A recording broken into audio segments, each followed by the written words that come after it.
Hello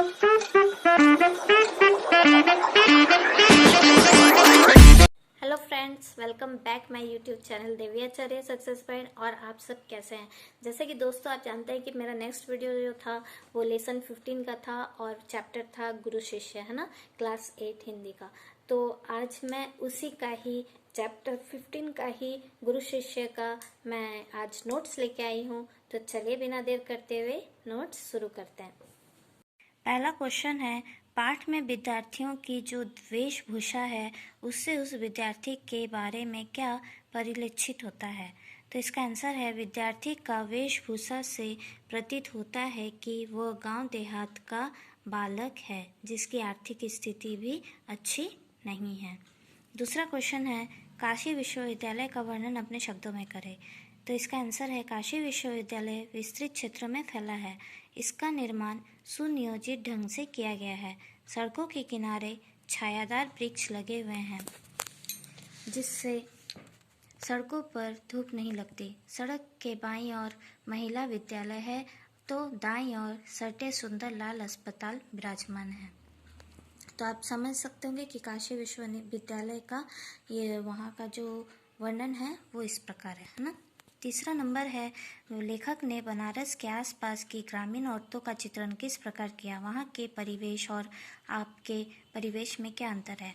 Banaras के आसपास की ग्रामीण औरतें लाल कत्थई रंग की साड़ियाँ बहुत पहनती हैं, पहला, ठीक।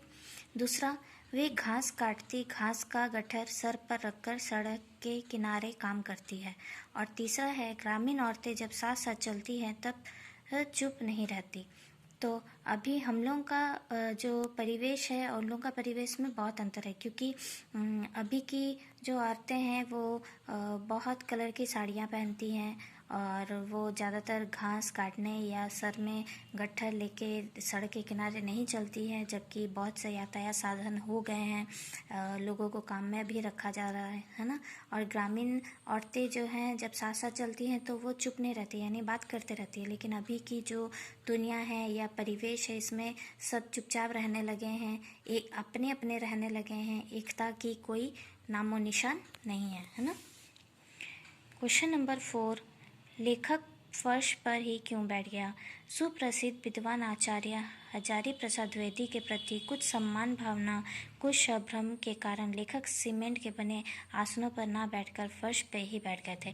तो वो सम्मान के कारण, वो अपने गुरु को सम्मान देने के कारण वो आसन पे, सीमेंट के आसन पे नहीं बैठे, वो नीचे बैठ गए।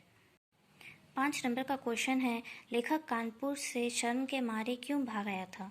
तो वहाँ का उत्तर है, VS&D कॉलेज कानपुर के अध्यापक लेखक से यह आशा करते थे कि वह टॉप करेगा, लेकिन लेखक को प्रथम श्रेणी से भी 3 अंक कम आए थे। इस कारण वो शर्म के कारण मारे कानपुर से बनारस भाग आया था। तो लेखक क्या उनके जो अध्यापक थे वे सोचे थे या उनको आशा था कि लेखक वहाँ वो टॉप कर जाएंगे, लेकिन लेखक वहाँ क्या करते हैं कि प्रथम श्रेणी में भी नहीं आ पाते हैं मात्र 3 अंकों के कारण। तो इसी शर्म के कारण लेखक कानपुर से बनारस आ जाता है। 6 नंबर का क्वेश्चन है, सप्रसंग व्याख्या करें। जब तुम मेरे शिष्य हो गए तो गुरु शिष्य से बढ़कर संबंध और होता है। विद्यार्थी को मधुकरी वृत्ति का होना चाहिए, जहाँ से भी हो ज्ञान ग्रहण कर लेना चाहिए। इसका आंसर है, प्रस्तुत पंक्तियों के माध्यम से द्विवेदी जी लेखक से कहते हैं कि गुरु शिष्य का संबंध संसार में सबसे अधिक आत्मीय होता है ना। गुरु शिष्य का जो संबंध होता है वो सबसे अधिक आत्मीय होता है, यानी अंतरात्मा से होता है। संसार का कोई भी गुरु ही शिष्य के लिए ज्ञानदायक होता है। तो शिष्य गुरु से ही सीखता है, ठीक, वहीं से ज्ञान प्राप्त करता है। इसलिए ज्ञान अथवा गुरु जहाँ मिले अवश्य ही प्राप्त कर लेना चाहिए। तो कहता है कि ज्ञान कहीं भी मिले और गुरु अगर कहीं भी मिल जाए तो उसे अवश्य ही प्राप्त कर लेना चाहिए। जिस प्रकार भ्रमर में एक पुष्प से बंधा नहीं रहता, उसी प्रकार शिष्य को भी मधुकरी वृत्ति अपनाते हुए जहाँ से भी हो ज्ञान ग्रहण कर लेना चाहिए। तो छात्रों को जहाँ से भी हो ज्ञान ग्रहण कर लेना चाहिए और गुरु को भी, है ना।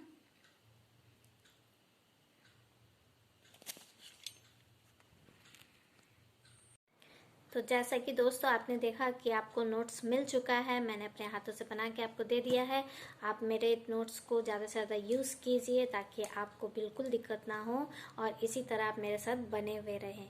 मिलते हैं नेक्स्ट वीडियो में, तब तक के लिए बाय। और मेरे चैनल को अगर अभी तक आपने लाइक सब्सक्राइब शेयर नहीं किया है तो आप फटाफट कर दीजिए, मुझे सब्सक्राइब कीजिए, मुझे शेयर भी कीजिए और मुझे कमेंट भी कीजिए ताकि मैं और भी वीडियो ला सकूँ। फिर मिलते हैं नेक्स्ट वीडियो में, बाय।